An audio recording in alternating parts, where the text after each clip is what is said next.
What's going on, everybody? Welcome back. As you know, I'm your boy Elyk-G, and today we have the video that I said I was going to give you. Today I'm going to show you what the piston looks like at over 10,000 miles, and I have an unfortunate update video for Ruthie. So let's get into it. So Ruthie's got over 10,000 miles on her, and if you look around the internet, everybody who goes big bore, most people have done it on a pretty new bike, you know, less than 1,000 miles ran in on it. So with mine, we ran into a couple issues that we think are the problem because she won't fire up right now. The 143 is installed, everything is done properly. She turns over and she putters, but she won't fire up. We even tried to bump start her, nothing.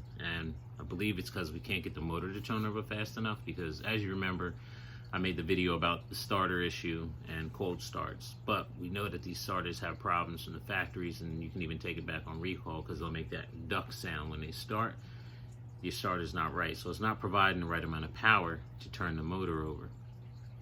On top of it, with those 10,000 miles, the timing chain, I believe, is mildly stretched. So when we do the timing, we have everything on and it seems right, but it might be just a hair out just for the fact that the chain is so stretched. So I picked up a new timing chain, I picked up the Takagawa Super Starter, and I also picked up a new battery, even though the battery I have in there is a really good battery. Plenty of cranking amps. I just got more because of the new starter. I didn't want to, kill my battery so fast, since it already seems to be underpowered since it can't start it now. So those are the updates on Ruthie and the 143. It's still down at my boy Vinny's.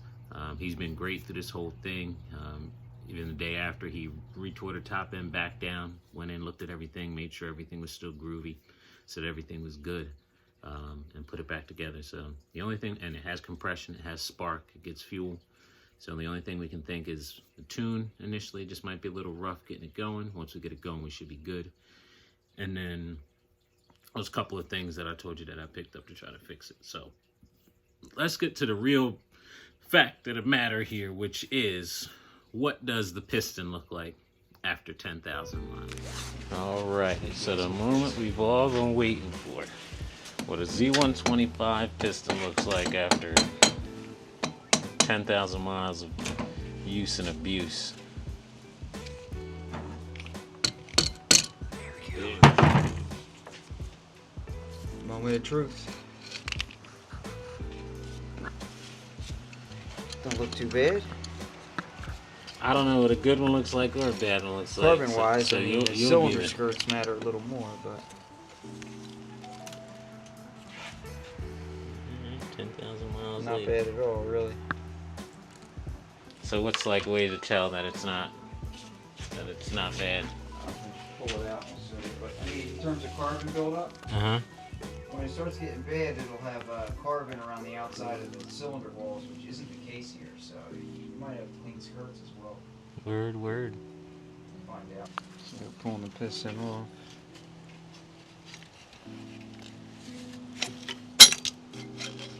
Not bad. And your base gasket came off in one piece, which is good.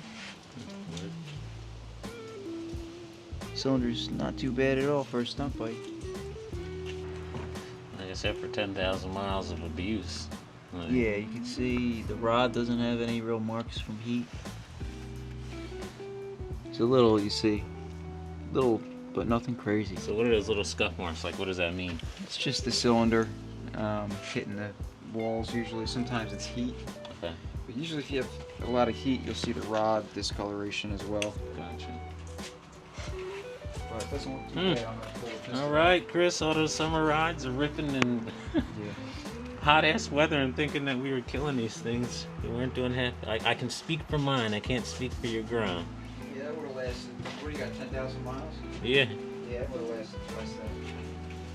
And I think there's like 2 dudes out there with 20K on their bikes. Yeah. Still original. So. Z guys? Yeah. So it makes me feel good. Yeah. That's what's up. And so I got in there with the camera and I wanted to show y'all what it looked like after 10,000 miles. And this is what it looks like after 10,000 miles. I could have got double the miles out of it. There was no real scoring on the cylinder walls inside there. So if you're ever wondering about what oil to run in your bike, let me tell you what I've done through the whole life. I've run anything from Royal Purple, Mobil 1, Quaker, and I've been running Mobil 1 for a minute because it's cheap from Walmart. But for a minute in the beginning, like my high miles, as far as like, I'll call them racing miles, when we used to just rip the corners, not doing wheelies, Royal Purple was all I ever used. And I would change my oil every 500 miles. Every once in a while I went over.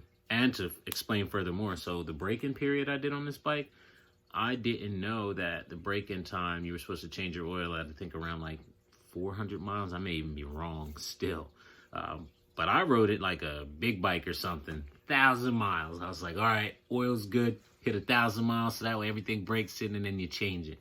And I changed it after 1,000 miles, and right after that went from the oil that was in it to synthetic, right off the bat, straight to Royal Purple. And nothing wrong with the piston, nothing wrong with the rod. I was really happy to see that after 10,000 miles and everything I did on the maintenance with her, that she lasted well. And that's the plan for this 143. I changed the oil every 500 miles, and on the Z125, I'll call it, on the 143, it might be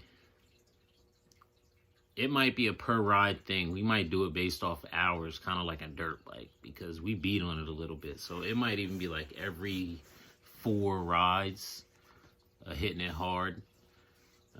Even if I don't clock that many miles, we might just change it because we want to keep the oil good in it. We want to keep her cool. We're going to put the oil cooler on it and have everything be groovy. But yeah, that's the update on Ruthie and the 143. And you know what's going on with her. Hopefully this weekend I get down there to my boy and we get her running, and I'll get you an update on that too. But as you can see, I don't know if you noticed that this video, this shirt here, I got a shirt made. But there's only one, and that's just this one. But what I did do for y'all is I made y'all some stickers, and this first round is on me.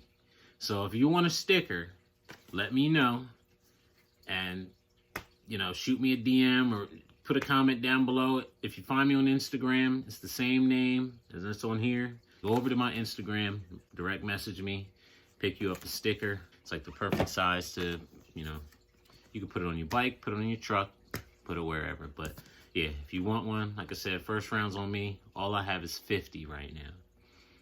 When I get these printed again, I'm gonna try to have these stickers, and I'm gonna try to have shirts made.